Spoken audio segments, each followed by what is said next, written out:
Imagine करें कि आप पूरे 72 दिनों तक प्लेन क्रैश में एक ऐसी जगह में फंस जाएं जहां चारों तरफ बर्फ ही बर्फ हो, न कोई इंसान, न कोई मदद और न खाने पीने को कुछ हो। बस चारों तरफ आपको अपनी मौत का साया नजर आए, लेकिन तभी आपके साथ कुछ ऐसा हो जाए जिसकी आपने बिल्कुल उम्मीद नहीं की हो। कहानी की शुरुआत होती है 13 अक्टूबर 1972 में, जब एक रग्बी टीम अपना फाइनल मैच खेलने अमेरिका से चिले जा रही थी। ये एक नॉर्मल फ्लाइट थी और जहाज के अंदर बैठे सभी प्लेयर्स बहुत खुश थे, क्योंकि उनमें से कई लोग पहली बार प्लेन में ट्रैवल कर रहे थे और ये सभी पहली बार अपनी कंट्री से बाहर किसी दूसरी कंट्री जा रहे थे। कुछ प्लेयर्स के साथ उनके फैमिली मेंबर्स भी थे जो अपने बच्चों को गेम में सपोर्ट करने के लिए उनके साथ जा रहे थे। प्लेन के टेक ऑफ करने के बाद जब वह एंडीज माउंटेन से होकर चिले की तरफ बढ़ने लगा, उस वक्त तक सब कुछ नॉर्मल चल रहा था। अंदर बैठे सभी प्लेयर्स बहुत खुश थे और विंडो सीट से बर्फीले पहाड़ों का नजारा देख रहे थे, लेकिन उन्हें पता नहीं था कि कुछ मिनट बाद उनके साथ कुछ ऐसा होने वाला है जिसके बारे में सोचने से भी डर लगता है। कुछ देर बाद अचानक मौसम खराब हो जाता है। एक बहुत ही तेज बर्फ का तूफान आ जाता है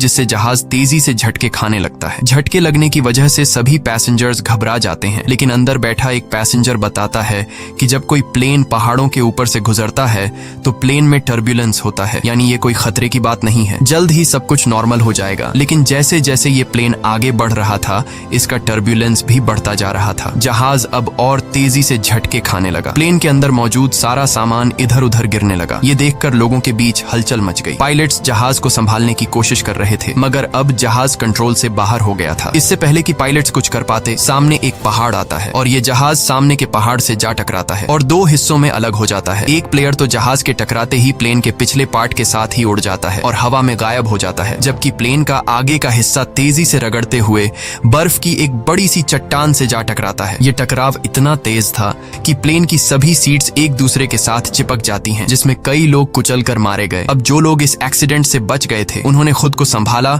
और कैबिन में मौजूद बाकी लोगों की मदद करने लगे। कुछ प्लेयर्स जल्दी से पायलट्स के पास पहुंचे और उन्हें बाहर निकालने की कोशिश की, लेकिन इस दौरान ये दोनों पायलट्स भी मारे गए थे। ये एक बहुत ही दर्दनाक माहौल था। हर तरफ खून ही खून फैला हुआ था। चारों तरफ लाशें बिखरी हुई थीं। इस प्लेन में टोटल 45 लोग ट्रैवल कर रहे थे, मगर इस क्रैश के बाद 18 लोगों की जान चली गई और सिर्फ 27 लोग जिंदा बचे। अब चूंकि इस जहाज ने शाम को टेक ऑफ किया था, इसलिए थोड़ी देर में ही रात हो गई। बाहर का टेम्परेचर तेजी से गिरने लगा। ठंड इतनी ज्यादा हो चुकी थी कि वो लोग बर्दाश्त नहीं कर पा रहे थे। अब ठंड से बचने के लिए ये लोग वहां पर मौजूद सामान और डेड बॉडीज का इस्तेमाल करके प्लेन के सभी होल्स को बंद कर देते हैं ताकि बाहर की ठंडी हवा अंदर ना आ सके, और ये सभी लोग ठंड से बचने के लिए एक दूसरे के साथ चिपक कर बैठ गए। इन सभी की हालत काफी खराब थी। ये अभी भी काफी गहरे सदमे में थे, क्योंकि उन्हें समझ आ चुका था कि ये लोग अब नहीं बच पाएंगे। खैर, जैसे तैसे करके इन लोगों ने रात गुजारी। जब सुबह धूप निकली तो उन्होंने देखा कि 4-5 और लोग ठंड की वजह से मर गए हैं, लेकिन अच्छी बात यह थी कि अब तूफान रुक चुका था। बाहर का मौसम नॉर्मल हो चुका था। जब ये लोग प्लेन से बाहर आए तो उन्हें दूर दूर तक चारों तरफ सफेद बर्फ के अलावा और कुछ भी नहीं दिखाई दिया। अब इन लोगों को जल्द से जल्द इस जगह से निकलना होगा, क्योंकि ये लोग यहाँ ज्यादा दिन तक जिंदा नहीं रह पाएंगे। इनके आसपास न तो कोई घर था, न ही कोई जानवर और न ही कोई पेड़ पौधे जिनसे ये लोग सरवाइव कर सकें। अब सबसे पहले इन लोगों ने प्लेन की सीट्स को बाहर निकाला ताकि प्लेन के अंदर सभी के सोने की जगह बन सके। उसके बाद उन्होंने घायल लोगों को धूप में लिटाया ताकि उनकी बॉडी गर्म हो सके, और ये लोग पानी पीने के लिए बर्फ को पिघलाकर एक एक बूंद करके पानी जमा करने लगे। उसके बाद उन्होंने सभी लोगों का सामान इकट्ठा किया। कोई काम की चीज मिलने पर उसे एक अलग सूटकेस में रखते गए। अब जो लोग इस एक्सीडेंट में मारे गए थे, उनकी बॉडीज को कुछ लोग प्लेन से दूर लाते हैं और उन्हें बर्फ से ढक देते हैं ताकि उन्हें सड़ने से बचाया जा सके। और जब यहाँ मदद पहुंचे तो ये लोग उन डेड बॉडीज को अपने साथ ले जा सके। जब चीजें थोड़ी सुलझ गईं, तो इन लोगों ने सुकून की सांस ली। इन सभी को बहुत ज्यादा भूख लगी हुई थी। अब बचे हुए खाने में से एक एक टुकड़ा सब में बांटा गया। वैसे तो खाने का ये एक टुकड़ा बहुत ही कम था, पर जिंदा रहने के लिए इतना काफी था। हालांकि सब जानते थे कि यह खाना उन्हें तब तक चलाना होगा जब तक उनके पास कोई मदद न पहुंचे। सबको लगा कि अब तक गवर्नमेंट को पता चल चुका होगा कि उनका प्लेन क्रैश हो चुका है और जल्द ही इन लोगों को रेस्क्यू कर दिया जाएगा। इसीलिए वे सब एक साथ बैठकर मदद का इंतजार करने लगे। असल में जिस जगह उनका प्लेन क्रैश हुआ था, वह दरअसल एक वैली थी जिसके चारों तरफ ऊंचे पहाड़ थे, जिस वजह से यहाँ से निकलना इतना आसान नहीं था। अभी ये बातें चल ही रही होती हैं कि तभी ऊपर से प्लेन गुजरता है। प्लेन को देखकर ये सभी जोर जोर से चिल्लाकर अपनी मौजूदगी जाहिर करते हैं, लेकिन इसका कोई फायदा नहीं होता, क्योंकि वो प्लेन काफी ऊंचाई पर था, जिससे वो नीचे मौजूद फंसे हुए लोगों को देख नहीं पाता और प्लेन उनकी नजरों के सामने से होते हुए गायब हो जाता है। कुछ घंटे बाद रात हो गई। ये सभी एक्स्ट्रा कपड़े पहनकर प्लेन के अंदर छिप गए और अंदर मौजूद लगेज का इस्तेमाल करके प्लेन के सभी होल्स को बंद कर देते हैं। इस तरह से ये रात भी गुजर गई और अगली सुबह नांदो नाम के एक आदमी को होश आया जो प्लेन क्रैश के बाद से ही बेहोश पड़ा था। नांदो की हालत इतनी खराब थी कि वो अपने पैरों पर खड़ा नहीं हो पा रहा था, लेकिन इसके बावजूद वो अपनी बहन के पास गया और उसे गले से लगा लिया। जब नांदो ने अपने पेरेंट्स के बारे में पूछा तो उसे बताया गया कि उसके मॉम डैड मर चुके हैं। ये सुनकर उसे काफी दुख हुआ। उधर बाकी लोगों ने दोबारा से बर्फ पिघलाई और थोड़ा पानी इकट्ठा किया और उसे पीकर गुजारा करने लगे। उन्होंने जमीन पर एक्स का साइन भी बनाया ताकि ऊपर से गुजरने वाले जहाज को नजर आ सके। कुछ देर बाद एक और प्लेन उनके ऊपर से गुजरा जिसे देखकर ये लोग बहुत खुश हो जाते हैं और इन लोगों ने शीशे चमकाकर उसका ध्यान खुद की तरफ खींचने की कोशिश की, लेकिन ये प्लेन भी उन्हें इग्नोर करके चला गया।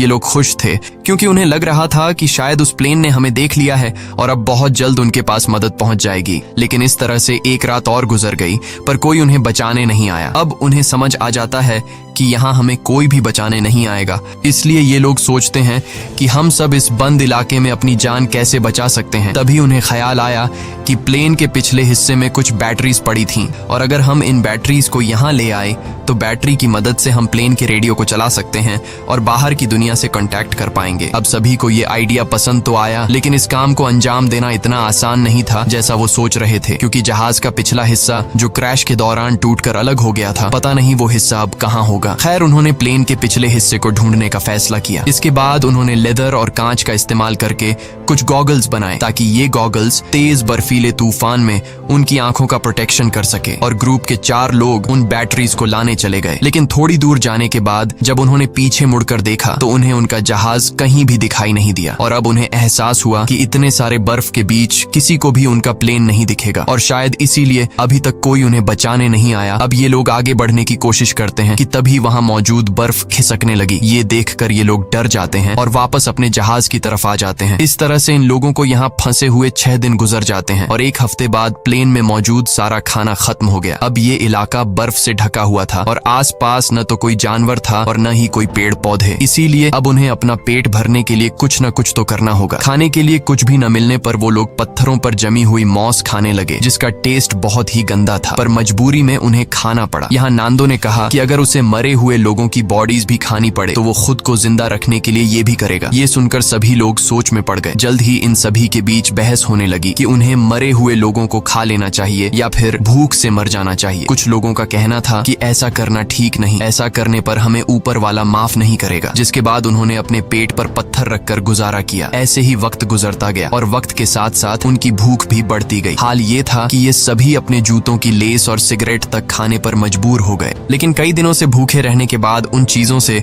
उनकी भूख कहाँ मिटने वाली थी। ऐसे ही कुछ दिन और गुजर गए और भूख के चलते नंदो की बीमार बहन मर गई। नांदो ने अपने माता पिता के साथ साथ अपनी बहन को भी खो दिया। इस तरह से वक्त गुजरता गया और इन लोगों ने जैसे तैसे करके खुद को 9 दिनों तक जिंदा रखा, लेकिन अब तक उनकी भूख इतनी बढ़ चुकी थी कि उनके दिमाग ने भी काम करना बंद कर दिया था और अब उनकी मौत उनसे सिर्फ 1 कदम दूर थी। अब उनके पास कोई और दूसरा चारा नहीं था, इसीलिए उन्होंने उन डेड बॉडीज को खाने का फैसला किया। सबसे पहले 4 लोग प्लेन से बाहर गए और लाशों को काटकर खाने लगे। उन्हें खाते देख कुछ और लोगों ने भी अपना मन बदल दिया और वे भी उनके पास गए अपना पेट भरने के लिए। लेकिन 5 लोग ऐसे थे जिन्हें अपनी मौत तक मंजूर थी, पर किसी दूसरे इंसान को खाना ठीक नहीं समझा। अगले दिन से ये लोग लाशों को दूर ले जाकर काटने लगे ताकि इन 5 लोगों को कोई तकलीफ न हो। यहाँ पर नुमा नाम के एक लड़के को बर्फ में दबा एक सूटकेस मिला। सूटकेस को खोलने पर उन्हें अंदर एक रेडियो मिला। रेडियो को ऑन करने के बाद उन्हें पता चलता है कि इसमें सिग्नल नहीं है, जिसके लिए इन लोगों ने चीजों को जोड़कर एक एंटेना बनाया और इस रेडियो पर उन्होंने एक न्यूज सुनी जिसमें बताया जा रहा था कि सरकार ने इनके खोज में कई रेस्क्यू ऑपरेशंस चलाए थे और 66 के करीब हवाई जहाजों को उनकी तलाश में भेजा था। लेकिन इतनी कोशिशों के बावजूद जब इन लोगों का कोई अता पता नहीं चल सका तो सरकार ने उन्हें मरा हुआ डिक्लेयर कर दिया। इसीलिए अब गवर्नमेंट ने इन लोगों को ढूंढना बंद कर दिया है। ये खबर सुनकर ग्रुप के सभी लोगों की हिम्मत टूट गई और उनके जिंदा बचने की सारी उम्मीदें मिट्टी में मिल गईं। अब उन बचे हुए 5 लोगों में से जिन्होंने डेड बॉडीज को खाने से इनकार कर दिया था। उनमें से 4 लोगों ने भी मांस खा लिया क्योंकि वे जान चुके थे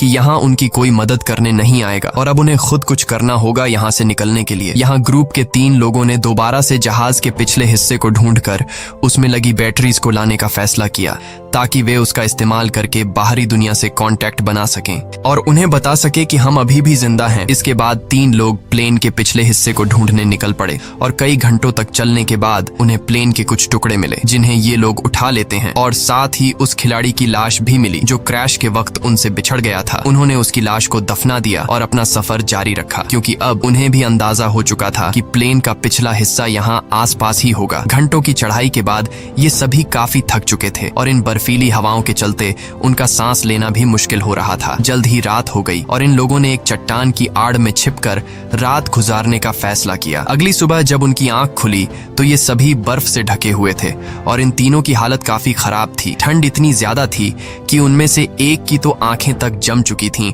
और बाकी दोनों अपने पैरों पर खड़े होने लायक भी नहीं थे। अब उनमें आगे बढ़ने की ताकत तो बिल्कुल नहीं थी, इसीलिए ये सभी प्लेन के बाहर की लोहे की शील्ड पर बैठकर पहाड़ से नीचे उतर आए। इन लोगों को खाली हाथ देखकर पूरे ग्रुप में उदासी छा गई और उस आखिरी बचे आदमी ने भी इंसानी मांस खा लिया और अपनी किस्मत को कोसता हुआ सो गया। ऐसे ही दिन गुजरते गए और इन लोगों ने जैसे तैसे करके खुद को 17 दिनों तक जिंदा रखा। लेकिन यहाँ बुरी बात ये थी कि पिछले 5 दिनों से बाहर का मौसम काफी खराब था। तूफान से बचने के लिए सभी प्लेन के अंदर बैठे होते हैं कि तभी एक बड़ा तूफान आता है और प्लेन को अंदर बर्फ से भर देता है। अंदर मौजूद कई लोग बर्फ के नीचे दब जाते हैं। अब जो लोग ऊपर रह गए थे वो इस हादसे से काफी घबरा गए, लेकिन फिर उन्होंने हिम्मत दिखाते हुए बर्फ को खोदकर अंदर दबे लोगों को बाहर निकाला। अब सभी लोग तो समय रहते बाहर आ गए, लेकिन एक लड़की बर्फ में काफी नीचे तक दब गई थी जिसकी बर्फ में दम घुटने से मौत हो गई। ये लोग बहुत ज्यादा घबराए हुए थे और ये लोग इस हादसे से ठीक से संभल नहीं पाए थे कि तभी उन्हें बाहर से अजीब सी आवाजें सुनाई देने लगीं। जब ये लोग बाहर की तरफ देखते हैं तो उन्हें पता चलता है कि एक और तेज तूफान उनकी तरफ आ रहा है जो पहले से भी ज्यादा तेज है। एक और तूफान आता है और ये सभी दोबारा से बर्फ में दब जाते हैं। ये तूफान इतना तेज था कि पूरा का पूरा जहाज बर्फ से भर गया। कुछ लोगों की तो मौके पर ही मौत हो गई। अंदर फंसे लोगों के पास अब निकलने का कोई रास्ता नहीं था, जिसमें से एक साथी ने फटाफट जहाज की छत में एक छेद बनाया ताकि उन्हें ऑक्सीजन मिल सके और दम घुटने से बच सकें। ये लोग हाथ जोड़कर सिर्फ यही विश कर रहे थे कि अब उनके ऊपर और बर्फ न गिरे, वरना ये सभी हमेशा के लिए यहीं दबकर रह जाएंगे। कुछ घंटों बाद उन्होंने खुद को संभाला और कुल 8 डेड बॉडीज को इकट्ठा करके उन्हें कोने में रख दिया। अब इस तरह से उन्हें यहाँ फंसे हुए 18 दिन गुजर चुके थे और उनका भूख से बुरा हाल हो गया था। अब जिंदा रहने का सिर्फ एक ही रास्ता था कि वे अंदर मौजूद डेड बॉडीज का मांस खा लें। लेकिन ऐसा करना इन सभी के लिए बहुत मुश्किल था क्योंकि ये सभी डेड बॉडीज उनके अपने लोगों की थीं। अब ये सब देखकर नुमा नाम के उस लड़के ने खुद पर से कंट्रोल खो दिया। वो गुस्से में आया और प्लेन की खिड़की तोड़ने लगा। इस दौरान कांच का एक टुकड़ा उसके पैर में घुस गया, लेकिन इसके बाद भी वो रुका नहीं और बर्फ में छेद करता गया। पूरे 2 दिनों की मेहनत के बाद ये सब ऊपर की तरफ छेद करने में कामयाब हुए, जिसके बाद वे सभी बाहर निकल आए। बाहर आकर ये सभी इतने खुश थे जैसे ये सभी मौत की कैद से आजाद हो गए हों। उन्होंने जिंदा बचने की खुशी मनाई और फिर बर्फ खोदकर प्लेन को बाहर निकालने लगे। इस दौरान नुमा नोटिस करता है कि उसके पैर में जो चोट लगी थी उसमें अब कोई दर्द नहीं है क्योंकि बर्फ ने उसके जख्म को सुन्न कर दिया था। हालांकि वो इस पर ज्यादा ध्यान नहीं देता और बर्फ खोदना जारी रखता है। अब आसमान में सूरज निकला हुआ था,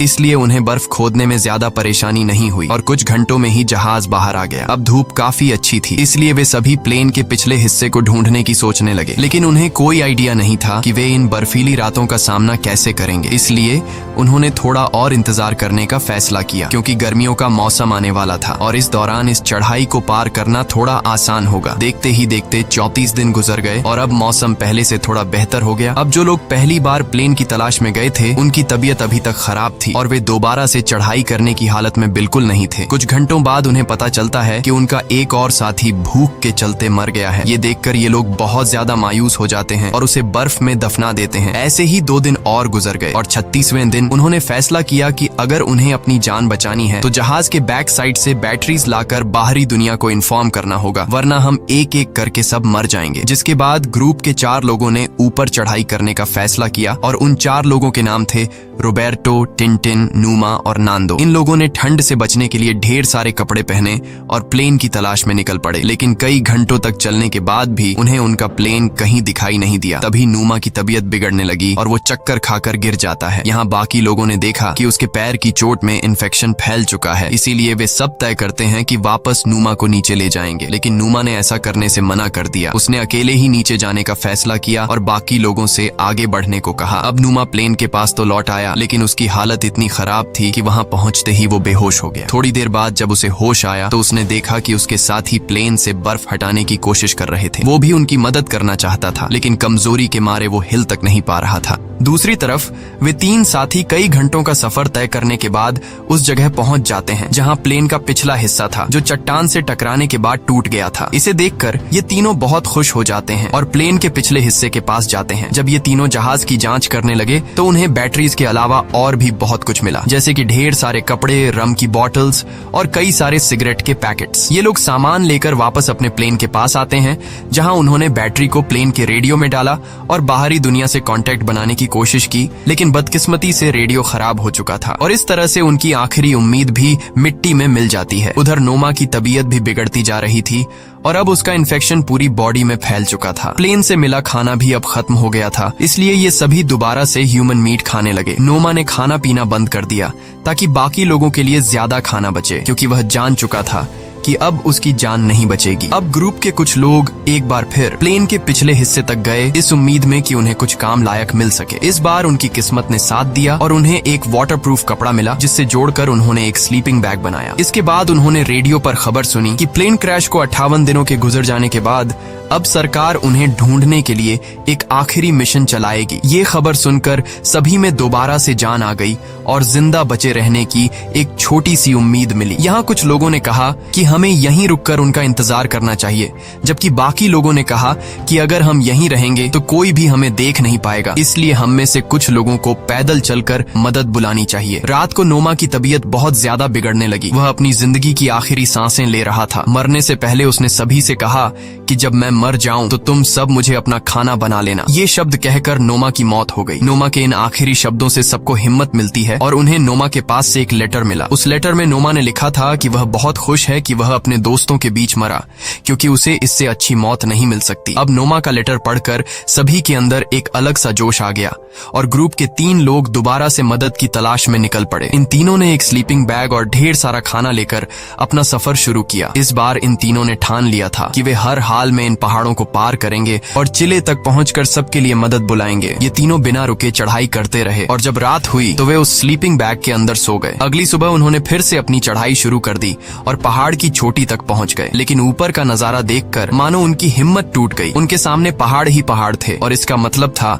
कि उन्हें अभी काफी लंबा रास्ता तय करना था। उनके मन में ख्याल आया कि वे सभी वापस लौट जाएं, क्योंकि इस सफर को पूरा करने के लिए उनके पास 3 लोगों का खाना नहीं था। यहाँ टिंटिन ने अपना खाना इन दोनों को दे दिया और खुद वापस लौट गया, ताकि ये दोनों इस सफर को आसानी से पूरा कर सकें। हालांकि ये सफर काफी लंबा और चैलेंज से भरा हुआ था, लेकिन फिर भी इन दोनों ने हार नहीं मानी और आगे बढ़ते रहे। और आखिरकार 10 दिनों तक लगातार चलने के बाद इन दोनों की मेहनत रंग लाई। वे एक ऐसे इलाके में पहुंचे जहां ऊपर के मुकाबले बर्फ काफी कम थी। इन दोनों को एक साफ पानी की नदी भी मिली, जहां रुककर उन्होंने ढेर सारा पानी पिया। तभी कुछ ऐसा हुआ जिसकी किसी ने उम्मीद नहीं की थी। उन्हें घोड़े पर सवार एक आदमी दिखा जो नदी के उस पार खड़ा था। पहले तो इन दोनों को उस आदमी को देखकर अपनी आंखों पर यकीन नहीं हुआ। वे समझ रहे थे कि जैसे वे सपना देख रहे हैं, पर जल्द ही उन्हें एहसास हुआ कि यह भ्रम नहीं बल्कि सच में एक इंसान है। उस आदमी को देखकर उनकी खुशी का ठिकाना नहीं रहा। उन्होंने जोर जोर से चिल्लाकर